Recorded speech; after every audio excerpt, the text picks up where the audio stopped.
Hello friends, welcome to my channel teaching study line. साथियों, आज की इस वीडियो में एसएससी जीडी और यूपी पुलिस में आए हुए प्रश्नों पर बात करेंगे।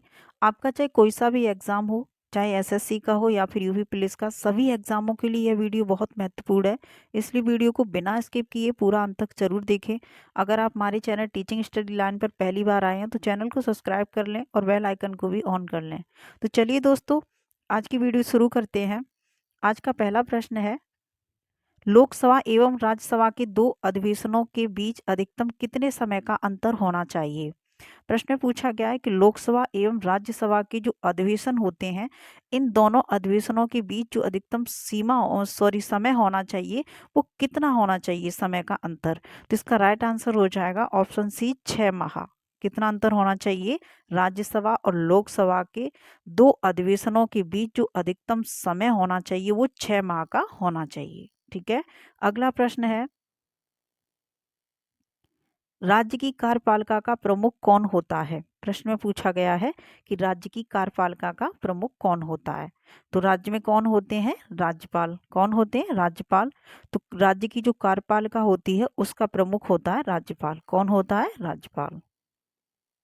प्रश्न नंबर 3 है, संविधान के अनुसार विधानसभा के सदस्यों की अधिकतम संख्या कितनी हो सकती है। संविधान के अनुसार विधानसभा के सदस्यों की अधिकतम संख्या पूछी गई है। तो आपकी जो विधानसभा की अधिकतम संख्या होनी चाहिए वो होती है 500। कितनी होती है, अधिकतम संख्या है, मैक्सिमम नंबर्स हैं। तो विधानसभा की जो सदस्य होते हैं वो 500 से अधिक नहीं हो सकते। अधिकतम सदस्य संख्या 500 हो सकती है, इससे अधिक नहीं हो सकती। अगला प्रश्न देखते हैं, वर्तमान में भारत में कुल कितने राज्यों में विधान परिषदें हैं।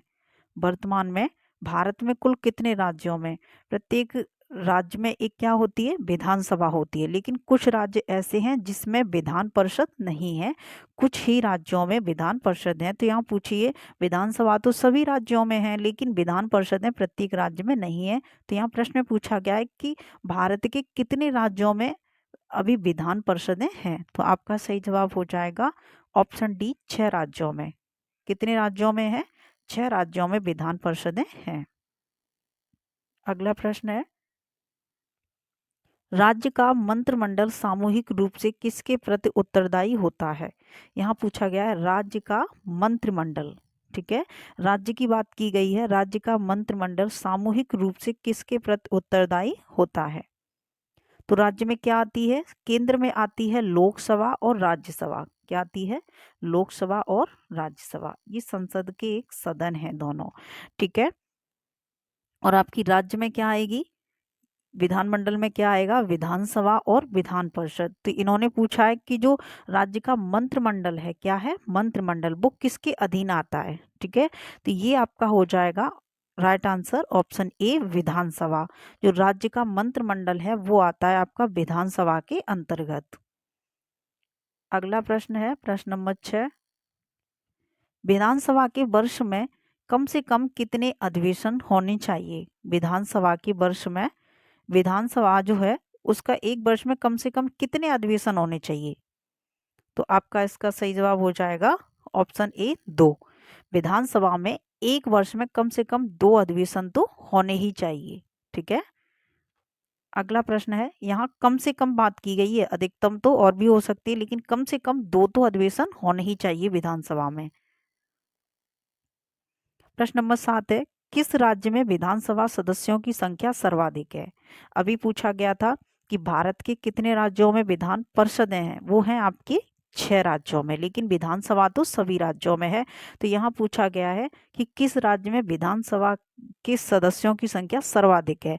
भारत में जो राज्य हैं तो प्रत्येक राज्य में एक विधानसभा है, तो किस राज्य की विधानसभा में सबसे ज्यादा मेंबर्स हैं, सदस्य हैं।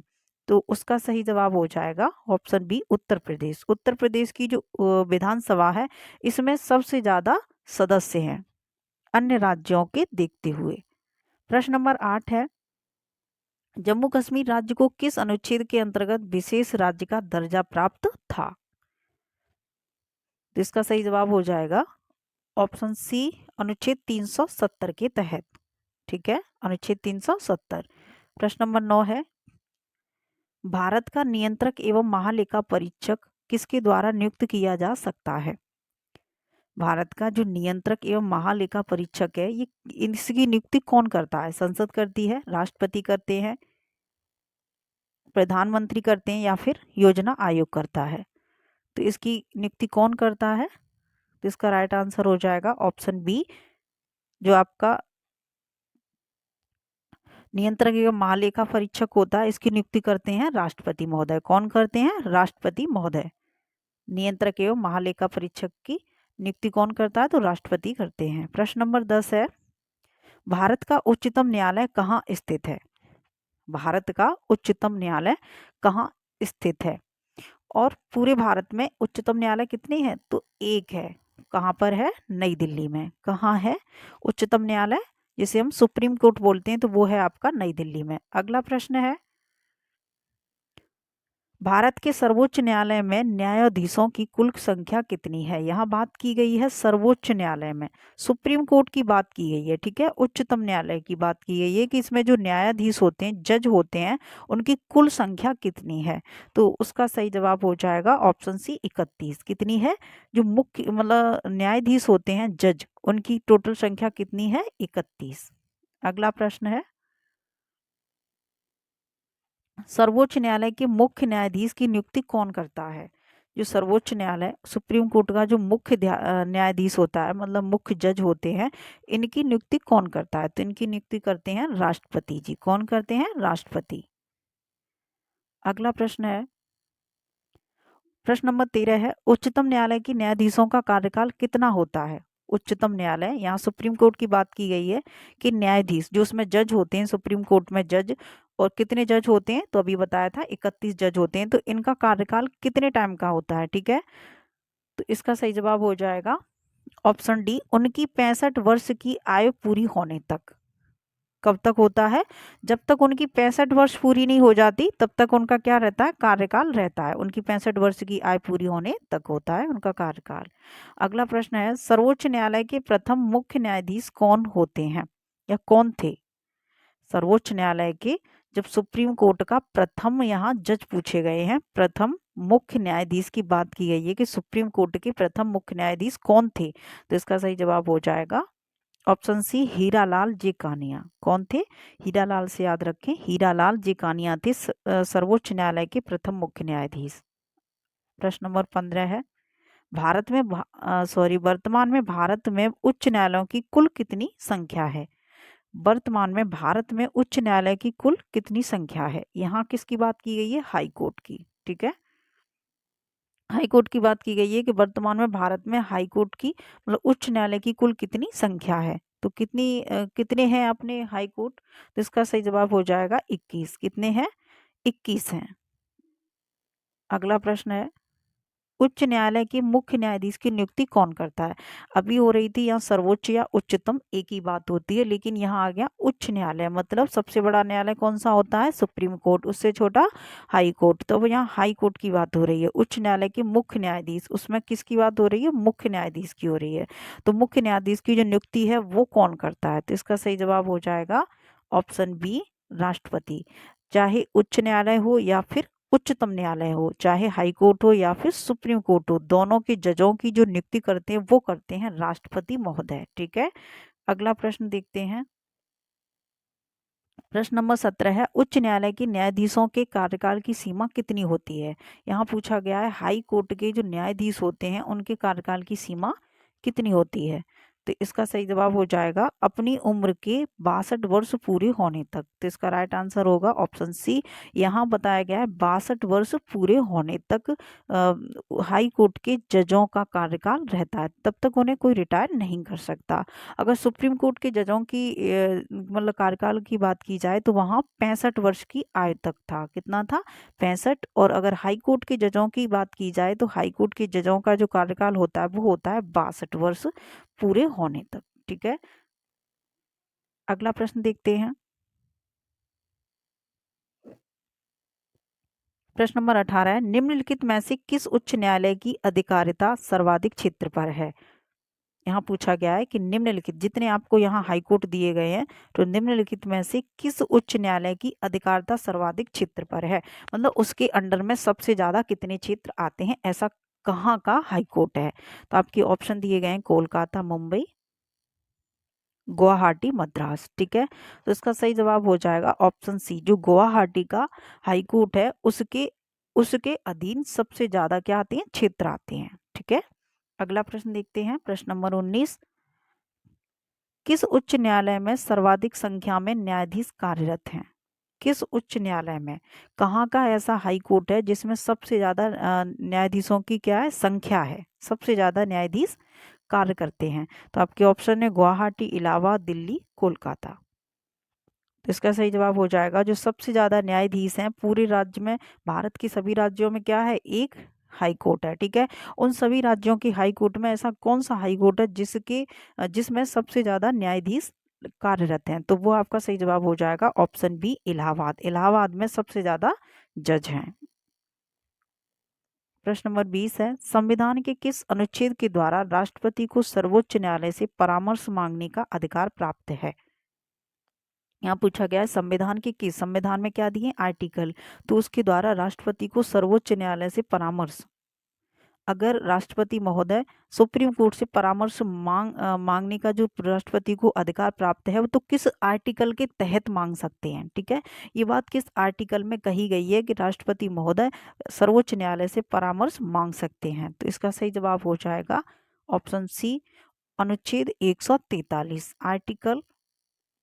आर्टिकल 143 में यह बात कही गई है कि राष्ट्रपति जी सुप्रीम कोर्ट से परामर्श ले सकते हैं, तो ये है आर्टिकल 43। प्रश्न नंबर 21 है, निम्न में से किस केंद्र शासित प्रदेश का अपना उच्च न्यायालय है।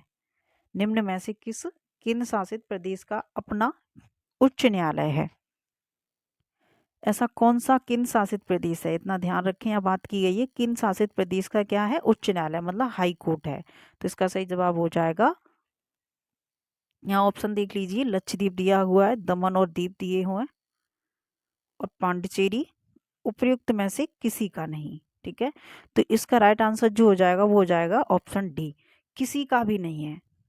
आपका राइट आंसर क्या हो जाएगा, ऑप्शन डी, उपयुक्त में से किसी का नहीं। कोई भी अगर केंद्र शासित प्रदेश है तो किसी भी केंद्र शासित प्रदेश का अपना क्या नहीं है, हाई कोर्ट नहीं है।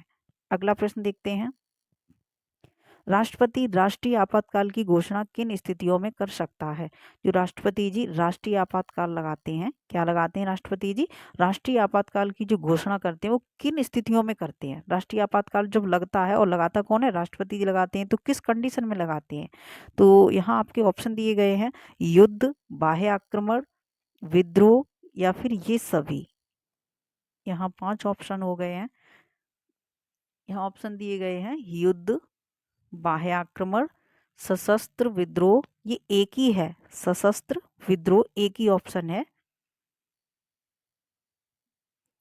सशस्त्र विद्रोह एक ही ऑप्शन है, यहाँ अलग अलग टाइप हो गया है, तो इसका सही जवाब क्या होगा, या फिर ऑप्शन डी है ये सभी। तो इसका राइट आंसर हो जाएगा ये सभी, चाहे युद्ध कोई कर रहा हो, युद्ध वाली कंडीशन हो तब भी राष्ट्रीय आपातकाल की घोषणा की जा सकती है, या फिर बाह्य आक्रमण, कोई बाहर से आक्रमण कर रहा हो तब भी, या फिर सशस्त्र विद्रोह की स्थिति हो तब भी, इन तीनों स्थितियों में क्या लग सकता है, राष्ट्रीय आपातकाल की घोषणा की जा सकती है। ठीक है, अगला प्रश्न देखते हैं, प्रश्न नंबर 23 है, भारत में अब तक कितनी बार राष्ट्रीय आपातकाल की घोषणा हो चुकी है। भारत में अब तक कितनी बार राष्ट्रीय आपातकाल की घोषणा हो चुकी है, राष्ट्रीय आपातकाल अभी तक भारत में कितनी बार लग चुका है। तो इसका सही जवाब हो जाएगा ऑप्शन बी, 3 बार। कितनी बार लग चुका है राष्ट्रीय आपातकाल, तो 3 बार लग चुका है। यह प्रश्न काफी बार पूछा गया है, इसलिए याद रखें 3 बार लग चुका है, लेकिन इतना ध्यान रखें क्या पूछा गया है, राष्ट्रीय आपातकाल लगा है अभी तक 3 बार। प्रश्न नंबर 24 है, भारत में राष्ट्रपति किस अनुच्छेद के अंतर्गत देश में राष्ट्रीय आपात की घोषणा करता है। जो राष्ट्रीय आपातकाल लगता है और अभी तक 3 बार लग चुका है, तो ये किस आर्टिकल के तहत लगाया जाता है, किस आर्टिकल में ये सब बातें दी गई हैं। तो इसका सही जवाब हो जाएगा ऑप्शन बी, 356, अनुच्छेद 356 के तहत राष्ट्रपति महोदय राष्ट्रीय आपातकाल की घोषणा करते हैं। अगला प्रश्न है, प्रश्न नंबर 25 है, संविधान के किस अनुच्छेद के आधार पर राज्यों में संवैधानिक तंत्र की विफलता पर राष्ट्रपति शासन लगाया जा सकता है? ठीक है, यहाँ प्रश्न को पढ़ ले, इसमें सारी बातें निहित हैं। प्रश्न ऐसे भी हो सकता है कि राष्ट्रपति शासन किस आर्टिकल के तहत लगाया जा सकता है, लेकिन प्रश्न में और भी बातें दी गई हैं कि संविधान के किस अनुच्छेद के आधार पर राज्यों में संवैधानिक तंत्र की विफलता, राज्यों में जब क्या हो जाए, संवैधानिक तंत्र की विफलता होने पर राष्ट्रपति क्या लगाता है, राष्ट्रपति शासन लगाया जाता है। क्या लगाया जाता है, राष्ट्रपति शासन लगाया जाता है। कब, राज्यों में संवैधानिक तंत्र की विफलता होने पर।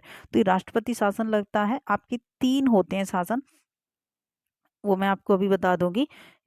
यहाँ पर दूसरा दिया गया है कि राष्ट्रपति शासन किस आर्टिकल के तहत लगाया जा सकता है। ठीक है, तो अभी था राष्ट्रीय आपातकाल की घोषणा थी, जो राष्ट्रीय आपातकाल जो मैंने अभी पीछे क्वेश्चन में बताया है, राष्ट्रीय आपातकाल वो कितना था, 356, आर्टिकल 356 के तहत लग रहा था। लेकिन यहाँ पूछा गया है राष्ट्रपति शासन, तो राष्ट्रपति शासन कितने आर्टिकल के तहत लगाया जाता है, तो इसका सही जवाब हो जाएगा अनुच्छेद 360। ठीक है, राष्ट्रपति शासन जो लग रहा है वो कितने पर लग रहा है, 360 पर, आर्टिकल 360 के तहत लगाया जाता है। और राष्ट्रीय आपातकाल 356। अगला प्रश्न देखते हैं, राज्यों में राष्ट्रपति शासन की अधिकतम अवधि कितनी होती है? राज्यों में राष्ट्रपति शासन मतलब जो राज्य में राष्ट्रपति शासन कब लगता है, राज्यों में संवैधानिक तंत्र की विफलता होने पर। तो ये पूछ रहा है प्रश्न कि राज्यों में राष्ट्रपति शासन की जो अधिकतम अवधि है, मतलब अधिकतम जो समय सीमा है, काल है, कितने समय तक लगाया जा सकता है, राष्ट्रपति शासन कितने समय तक अधिकतम लगाया जा सकता है, मैक्सिमम पूछा गया है इसमें टाइम। तो इसका सही जवाब हो जाएगा अधिक से अधिक 6 महीने के लिए, यहाँ 6 वर्ष नहीं है, तो इसका राइट आंसर हो जाएगा ऑप्शन डी। क्या हो जाएगा, ऑप्शन डी, 3 वर्ष के लिए लगाया जा सकता है अधिकतम। सब ज्यादा से ज्यादा कितने समय के लिए लगाया जा सकता है राष्ट्रपति शासन राज्यों में, तो 3 वर्षों के लिए लगाया जा सकता है, इससे ज्यादा नहीं लगाया जा सकता। तो इसका राइट आंसर हो जाएगा ऑप्शन डी। प्रश्न नंबर 27 देखते हैं, वित्तीय आपातकाल की घोषणा, एक था राष्ट्रीय आपात, क्या था, राष्ट्रीय आपात, तो वो था 356 में। ठीक है, और राष्ट्रपति शासन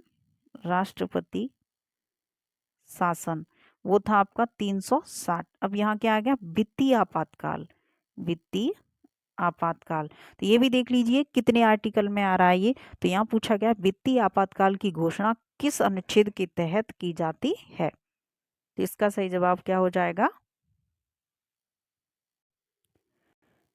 एक सेकंड, यहाँ ये आर्टिकल थोड़े मिस्टेक हो गई बताने में। यहाँ आपका पहला दिया गया था राष्ट्रीय आपात, क्या दिया है, राष्ट्रीय आपात, तो राष्ट्रीय आपात लगता है, यहाँ मैंने 356 बता दिया, 352 लगता है, किस अनुच्छेद के तहत लगता है, राष्ट्रीय आपात जो लगता है वो 352 के तहत लगता है। ठीक है, एक बार सही कर लें इसको, जो राष्ट्रीय आपात की घोषणा होती है वो अनुच्छेद 352 के तहत होती है। ठीक है, ये राइट आंसर है। अगला प्रश्न है, आपका जो राष्ट्रपति शासन है ये लगता है 356 के तहत, कितने के तहत, 356 के तहत, 360 नहीं, राष्ट्रपति शासन है ये लगेगा 356 के तहत। ठीक है, फिर अगला प्रश्न दिया है वित्तीय आपातकाल की घोषणा, तो ये जो लगता है ये लगता है 360 के तहत, कितने के लगता है, जो आपका वित्तीय आपातकाल है वो दिया गया है आर्टिकल 360 में, तो जो वित्तीय आपातकाल लगता है वो अनुच्छेद 360 के तहत लगता है। ठीक है, तीनों यहाँ आपातकाल की बात की गई है। एक बार फिर से देख लीजिए, आपका जो राष्ट्रीय आपात है, राष्ट्रीय आपात वो लगता है 352, किस में लगता है, 352। ठीक है, फिर आपका जो राष्ट्रपति शासन है, राष्ट्रपति शासन वो लगता है 356। ठीक, राष्ट्रपति शासन 356। अब है आपका वित्तीय आपात, क्या है, वित्तीय आपात, ऐसे क्रम से याद रखें, वित्तीय आपात, तो ये लगेगा 360, कितने में लगेगा, 360, ऐसे है इसका क्रम, ये थोड़ी मिस्टेक हो गई। चलो अगला प्रश्न देखते हैं, प्रश्न नंबर 28, संसद द्वारा अनुमोदन के बाद संसद द्वारा अनुमोदन के बाद किसी राज्य में राष्ट्रपति शासन एक बार में कितने समय तक के लिए लागू किया जा सकता है? संसद द्वारा अनुमोदन के बाद किसी राज्य में राष्ट्रपति शासन एक बार में कितने समय तक के लिए लागू किया जा सकता है? तो अभी मैंने बताया था जो अधिक से अधिक लगाया जा सकता है वो लगाया जा सकता है आपका 3 वर्ष के लिए। कितने वर्ष के लिए? 3 वर्ष के लिए। लेकिन हम इसे कम से कम भी तो लगा सकते हैं। वो तो जो टाइम था वो अधिक से अधिक था, अधिक से अधिक लगा सकते हैं। इसे हम थोड़ा थोड़ा बढ़ा बढ़ा के वो 3 वर्ष तक लगा सकते हैं। लेकिन इसका मतलब एक बार में अगर हम लगाना चाहें तो एक बार में कितने समय तक के लिए लगा सकते हैं? तो इसका सही जवाब हो जाएगा ऑप्शन सी, 6 महीने के लिए। कितने महीने के लिए? 6 महीने की। जैसे कि मान के चलिए 6 महीने के लिए अभी लगा दिया गया, अब इसका फिर से टाइम बढ़ाया जा रहा है तो फिर 6 महीने के लिए लगा दिया, फिर 6 महीने के लिए। तो इसको बार बार बढ़ा के हम अधिक से अधिक जो इसका टाइम कर सकते हैं वो 3 वर्ष कर सकते हैं। लेकिन जो एक बार में लगाया जाएगा तो वो 6 महीने के लिए लगाया जाएगा। अगला प्रश्न है प्रश्न नंबर 29। राज्य में राष्ट्रपति शासन लगाने की स्थिति में कितने दिनों के अंदर उसकी संसद से स्वीकृत आवश्यक होती है? जब हम राज्य में क्या लगाते हैं? राष्ट्रपति शासन, तो उसकी लगाने की स्थिति में कितने दिनों के अंदर, मतलब संसद में क्या होती है? राज्यसभा और लोकसभा। जो हम उससे परामर्श लेते हैं, मतलब स्वीकृत जो आवश्यक होती है, तो राज्यसभा और लोकसभा को ये जो स्वीकृत देनी होती है वो कितने दिनों के अंदर देनी ही होती है, ये प्रश्न में पूछा गया है। तो इसका सही जवाब होगा ऑप्शन बी, 60 दिन के अंदर में। ठीक है, 2 महीने हो गया इसका टाइम पीरियड, कि 2 महीने में मतलब 60 दिन में राज्यसभा या लोकसभा संसद के किसी भी सदन को इस चीज की राष्ट्रपति शासन लगाने की क्या देनी पड़ती है? स्वीकृत देनी ही पड़ती है। तो अगला प्रश्न देखते हैं। प्रश्न नंबर 30 है, दल बदल से संबंधित कानून का उल्लेख किस अनुसूची में है? दल बदल से संबंधित जो कानून का उल्लेख किया गया है ये किस अनुसूची में दिया है? तो इसके ऑप्शन देखेंगे। आपके ऑप्शन है 8वीं अनुसूची, 9वीं अनुसूची, 9वीं, 10वीं अनुसूची, 11वीं अनुसूची में। तो दल बदल के बारे में किस अनुसूची में बात कही गई है? तो इसका सही जवाब होगा ऑप्शन सी, 10वीं अनुसूची में दल बदल के बारे में बात कही गई है। तो इसका राइट आंसर हो जाएगा ऑप्शन सी। प्रश्न नंबर 31 है, संविधान द्वारा कितनी भाषाओं को मान्यता प्राप्त की गई है? संविधान द्वारा कितनी भाषाओं को मान्यता दी गई है? जिसका ऑप्शन सी राइट आंसर होगा, ऑप्शन सी, 22। संविधान द्वारा कितनी भाषाओं को मान्यता दी गई है? तो 22 भाषाओं को मान्यता दी गई है। तो आपका राइट आंसर हो जाएगा ऑप्शन सी। अगला प्रश्न देखते हैं। 73वां संविधान संशोधन किससे संबंधित है? जो आपका 73वां संविधान संशोधन है इसके अंतर्गत क्या आता है? ये किससे संबंधित है? नगर पालिका से, शिक्षा के मौलिक अधिकार से, काम के अधिकार से, या फिर पंचायती राज से? तो इसका राइट आंसर हो जाएगा ऑप्शन डी, पंचायती राज से। जो 73वां संविधान संशोधन है तो इसकी ये किससे संबंधित है? इसमें क्या कहा गया है? पंचायती राज से ये संबंधित है। इसमें पंचायती राज के बारे में बात कही गई है। अगला प्रश्न देखेंगे। प्रश्न नंबर 33 है, वित्त आयोग के गठन का प्रावधान किस अनुच्छेद में है? क्या पूछा गया है? वित्त आयोग के गठन का प्रावधान जो दिया गया है वो किस आर्टिकल में दिया गया है? इसके ऑप्शन देखेंगे। आर्टिकल दिए हुए हैं यहाँ पर, आर्टिकल 280, आर्टिकल 270, आर्टिकल 380, आर्टिकल 180। तो वित्त आयोग किस आर्टिकल में दिया गया है? तो इसका सही जवाब हो जाएगा वित्त आयोग है आपका आर्टिकल 280 में। तो इसका राइट आंसर क्या हो जाएगा? ऑप्शन ए, आर्टिकल 280 में वित्त आयोग के बारे में क्या कही है? बात कही गई है। वित्त आयोग किस में आता है? आर्टिकल 280 में आता है। प्रश्न नंबर 34 है, निम्न में से योजना आयोग का पदेन अध्यक्ष कौन होता है? क्या पूछा है यहाँ पर? योजना आयोग। ठीक है, अभी क्या पूछा था? वित्त आयोग। तो वित्त आयोग किस आर्टिकल में आता है? तो वित्त आयोग आता है आपका आर्टिकल 280। यहाँ पूछा गया है कि योजना आयोग का पदेन अध्यक्ष कौन होता है। प्रश्न ऐसे भी सिंपल सा पूछा जा सकता है कि योजना आयोग का अध्यक्ष कौन होता है? तो इसका राइट आंसर हो जाएगा ऑप्शन बी, प्रधानमंत्री। और ये ज्यादातर पूछा ही जाता है हर एग्जाम में। तो आपको टिक क्या करना है? प्रधानमंत्री पर टिक करना है कि योजना आयोग का जो अध्यक्ष होते हैं वो कौन होते हैं? प्रधानमंत्री जी। अगला प्रश्न देखते हैं। भारत में प्रथम योजना आयोग का गठन कब किया गया था? योजना आयोग के अध्यक्ष कौन होते हैं? प्रधानमंत्री। लेकिन यहाँ पूछा गया है कि भारत में प्रथम योजना आयोग का गठन कब किया गया था, तो वो किया गया था आपका ऑप्शन बी 15 मार्च 1950 को। कब किया गया था? वैसे इसकी सन ही पूछी जाती है तो 1950 याद रखें, लेकिन कभी कभार इसकी डेट भी पूछ ली जाती है, तो वो है आपकी 15 मार्च 1950। ठीक है, अगला प्रश्न है प्रश्न नंबर 36। राष्ट्रीय विकास परिषद की स्थापना कब की गई थी? क्या पूछा गया है यहाँ पर? राष्ट्रीय विकास परिषद। ठीक है, इसकी स्थापना पूछी गई है, किस सन में राष्ट्रीय विकास परिषद की स्थापना की गई थी? इसके ऑप्शन देखते हैं। इसके ऑप्शन दिए गए हैं 1950, 1952, 1962, 1972। तो राष्ट्रीय विकास परिषद की जो स्थापना की गई थी वो की गई थी आपकी 1952 में। कब की गई थी? सन 1952 में। 50 में क्या बना? योजना आयोग। और राष्ट्रीय, और 52 में क्या बन गया था?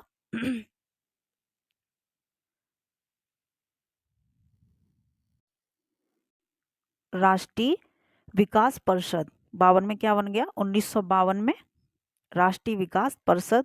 और राष्ट्र योजना आयोग की गठन कब हुआ था? तो 1950 में। अगला प्रश्न देखते हैं। भाषा के आधार पर गठित भारत का पहला राज्य कौन सा है? भारत का ऐसा कौन सा पहला राज्य है जो भाषा के आधार पर उसका क्या हुआ था? गठन हुआ था, मतलब अलग अलग हुआ था।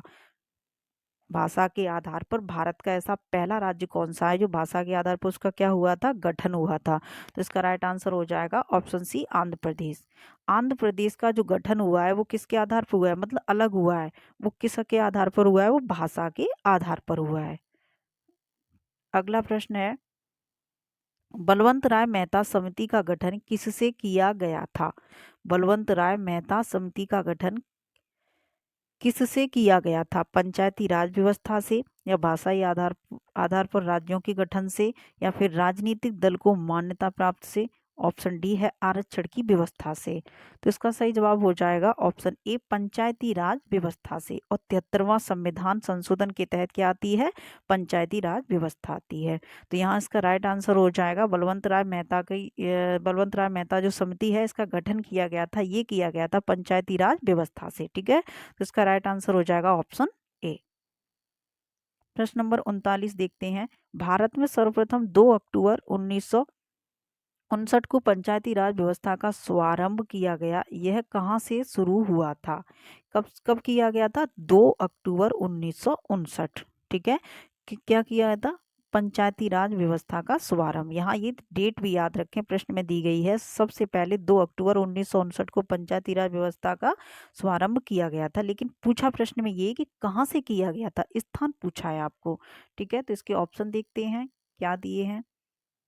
आपका ऑप्शन ए है नागौर, राजस्थान। नागौर कहाँ पड़ता है? राजस्थान में। राजमुंदरी, आंध्र प्रदेश। सीतामढ़ी, बिहार। अलीगढ़, उत्तर प्रदेश। ठीक है, तो किस स्थान से किया गया था इसका शुभारंभ? तो इसका सही जवाब क्या हो जाएगा? ऑप्शन ए, नागौर, राजस्थान से। ठीक है, आपकी जो 2 अक्टूबर 1959 को पंचायती राज व्यवस्था का जो शुभारंभ किया गया था वो कहाँ से किया गया था? नागौर से। और नागौर कहाँ पड़ता है? राजस्थान में। प्रश्न नंबर 40 है, स्वतंत्र भारत में प्रथम निर्वाचन आयुक्त कौन थे? भारत जब अपना कैसा हो गया था? स्वतंत्र हो गया था। तो यहाँ स्वतंत्र भारत की बात की गई है। स्वतंत्र भारत में प्रथम निर्वाचन आयुक्त कौन थे? याद रखें, ये भी काफी टाइम प्रश्न पूछा गया है कि स्वतंत्र भारत में प्रथम निर्वाचन आयुक्त कौन थे। यहाँ स्वतंत्र भारत नहीं भी दिया गया हो, ऐसे ही पूछ लेते हैं प्रथम निर्वाचन आयुक्त कौन थे। कैसे पूछ लिया जाता है, काफी बार पूछा गया है ये प्रश्न, प्रथम निर्वाचन आयुक्त कौन थे। तो आपका इसमें राइट आंसर क्या हो जाएगा? ऑप्शन बी, सुकुमार सेन थे। कौन थे? प्रथम निर्वाचन आयुक्त कौन थे? सुकुमार सेन। प्रश्न नंबर 41 है, पहले वित्त आयोग का गठन 1951 ईस्वी में किया गया। पहला जो वित्त आयोग का गठन था, इतना याद रखें, वित्त आयोग का गठन कब हुआ? 1951 में। 1950 में क्या बना था? योजना आयोग। क्या बना था? योजना आयोग। ठीक है, और उसके एक साल बाद क्या बन गया? 1951 में वित्त आयोग बन गया। पहले क्या बना था? योजना आयोग 1950 में। 1951 में वित्त आयोग का गठन सबसे पहले किया गया था। ईस्वी में किया गया। इसके अध्यक्ष कौन थे? तो आपको पूछा क्या गया है कि जो प्रथम वित्त आयोग का गठन हुआ था 1951 में, तो पहले वित्त आयोग के अध्यक्ष कौन रहे थे? तो इसका सही जवाब हो जाएगा नियोगी जी। कौन है? केसी नियोगी। वित्त आयोग का गठन कब हुआ? 1951 में। और इसके प्रथम अध्यक्ष कौन थे? तो वो थे आपके केसी नियोगी। ठीक। प्रश्न नंबर 42 देखते हैं। पंचायतों के चुनाव हेतु निर्णय लेने का अधिकार किसे प्राप्त है? पंचायतों के चुनाव हेतु निर्णय लेने का अधिकार किसे प्राप्त है? यहाँ आपके ऑप्शन दिए गए हैं। राज्य सरकार, केंद्र सरकार, चुनाव आयोग, ग्राम पंचायत। तो आपके जो पंचायतों में क्या होते हैं? चुनाव होते हैं, पंचायतों के चुनाव। तो इसका निर्णय लेने का अधिकार किसे है? तो जब चुनाव हो रहे हैं तो किसे? जाहिर सी बात है चुनाव आयोग को निर्णय होगा। कौन कराते हैं? चुनाव आयोग। ठीक है। पंचायतों के चुनाव हेतु निर्णय लेने का अधिकार किसे प्राप्त है? तो इसका राइट आंसर हो जाएगा ऑप्शन सी, चुनाव आयोग को प्राप्त है। प्रश्न नंबर 43 देखते हैं। सरकारिया आयोग का संबंध किससे है? एक ये भी क्या है? आयोग है। कौन सा आयोग है? सरकारिया आयोग। अब इसका संबंध किससे है? केंद्र राज्य संबंधों से, नदी पानी बंटवारे से, सूचना के अधिकार से, या फिर लाभ के पद संबंधी विवाद से। तो जो सरकारिया आयोग का संबंध होता है वो होता है आपके केंद्र राज्य संबंधों से। केंद्र और राज्य के संबंधों से होता है। किसका मतलब होता है? सरकारिया आयोग का संबंध किससे होता है? केंद्र राज्य संबंधों से। और आज की वीडियो का अंतिम सवाल है, अंतिम प्रश्न है, प्रश्न नंबर 44। संसद द्वारा देश में सूचना पाने का अधिकार संबंधी विधेयक कब पारित किया गया है? संसद द्वारा, प्रश्न थोड़ा सही से पढ़ लें, संसद द्वारा देश में सूचना पाने का अधिकार संबंधी विधेयक कब पारित किया गया था? यहाँ जो संसद द्वारा देश में सूचना पाने का अधिकार है, ऐसा संबंधी विधेयक कब पारित किया गया था? तो आपको क्या पूछी गई है? यहाँ डेट पूछी गई है और सन पूछी गई है। तो ये पारित किया गया था जून 2005 को। कब पारित किया गया था? जून 2005 को। ठीक है। तो आज की वीडियो का ये अंतिम प्रश्न था। आप सभी को आज की वीडियो कैसी लगी हमें कमेंट बॉक्स में कमेंट करके ज़रूर बताएं। और आप लोगों की इसमें राइट आंसर कितने हैं ये भी बताएं साथ में। अगर आप हमारे चैनल टीचिंग स्टडी लाइन पर पहली बार आए हैं या फिर अभी तक आपने चैनल को सब्सक्राइब नहीं किया है तो प्लीज़ चैनल को सब्सक्राइब कर लें और बेल आइकन को भी ऑन कर लें। तो चलिए दोस्तों, आज की वीडियो में बस इतना ही था। 44 प्रश्न थे। फिर मिलते हैं अगली वीडियो में। तब तक के लिए धन्यवाद।